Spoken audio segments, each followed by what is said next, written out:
اعوذ باللہ من الشیطان الرجیم، بسم اللہ الرحمن الرحیم۔ جماعت 10ویں مضمون ہمارا ہے اردو، موضوع ہے یعنی شہر آشوب سے سوالات اور سوال نمبر ہے 3۔ اس قصیدے کا خلاصہ اپنے الفاظ میں لکھیے۔ قصیدہ ہے شہر آشوب اور شہر آشوب کا خلاصہ لکھنا ہے۔ سودا کا قصیدہ شہر آشوب اپنے دور کے معاشرے کا آئینہ دار ہے۔ غربت، افلاس، بیکاری اور بدحالی کا نقشہ نہایت مؤثر انداز میں کھینچا ہے۔ چونکہ یہ ہجومیہ قصیدہ ہے، اس لیے شاعر نے مختلف پیشوں سے وابستہ لوگوں کی خستہ حالی کا نقشہ کھینچا ہے۔ شہر آشوب میں سودا نے اس دور کی دلی کی صورتحال کی ترجمانی کی ہے۔ جب احمد شاہ ابدالی اور مرہٹوں کے حملوں سے یہ شہر تباہ ہو گیا تھا، شہر آشوب میں سودا نے اس زمانے کی دلی کی تمدنی اور اقتصادی بدحالی کو بہت خوبصورت ڈھنگ سے اشعار کے سانچے میں ڈالا ہے اور ایک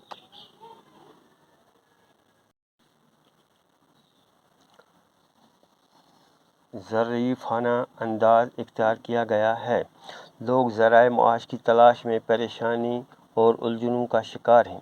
سکون و چین جو زندگی کا اصل مقصد ہے، وہ کھو چکا ہے۔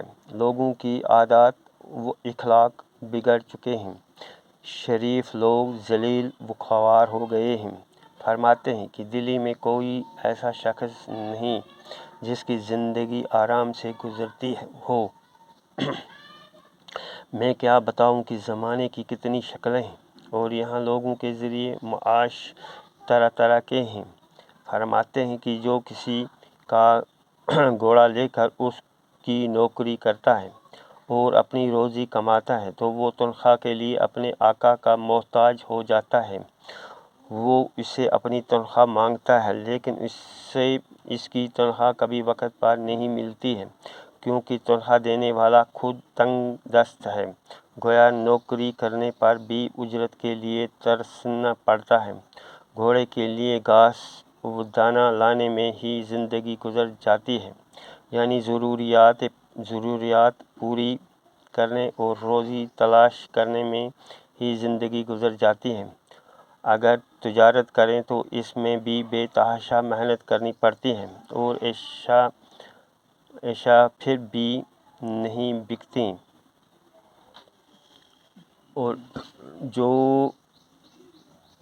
چیزیں ایران کے شہر اصفہان سے خرید کر لائی جاتی ہیں، وہ خدا کر کے کہیں دکن میں لے جا کر بکتی ہیں۔ گویا تجارت کا کام بھی اب مشکل اور بے فائدہ ہو گیا ہے۔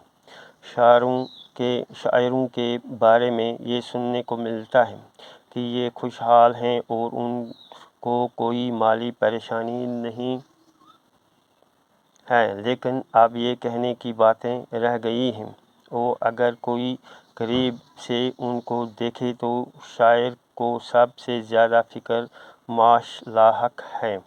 اس زمانے میں ملا کی بھی کوئی قدر نہیں ہے۔ مثنوی لکھنے والا تو چلو 2 روپیے کما لیتا ہے، لیکن ملا کو اتنا بھی میسر نہیں ہوتا۔ گویا مثنوی نگار کی اگر کچھ قدر ہے بھی، لیکن ملا کی اس زمانے میں کوئی قدر نہیں ہے۔ استاد بیچارہ تو بہت بدحال ہے۔ اس کی دقت صرف اتنی ہے کہ وہ مسور کی دال کا ایک پیالہ جو کہ 2 روٹیاں ہی میسر کر پاتا ہے۔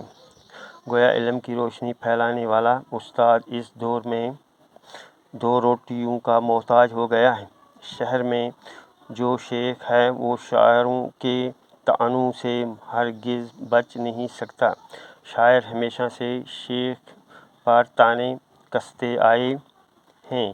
شیخ کو جب معلوم ہوا کہ کہیں عرس منایا جانے والا ہے تو وہ داڑھی میں کنگھی وغیرہ کر کے یعنی کافی ساج دھج کر اپنے مریدوں کے ساتھ اس محفل میں پہنچتے ہیں۔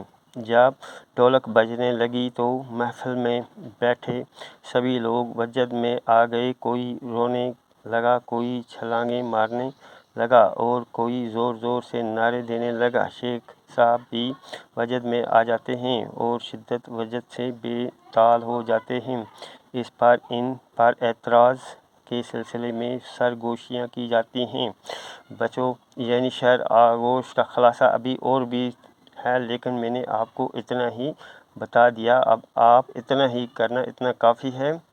تو اس کو یعنی غور سے سننا، اس کے ساتھ ساتھ اپنی کاپیوں پر لکھنا اور لکھنے کے ساتھ ساتھ پھر یاد بھی کرنا۔ باقی السلام، شکریہ، السلام علیکم۔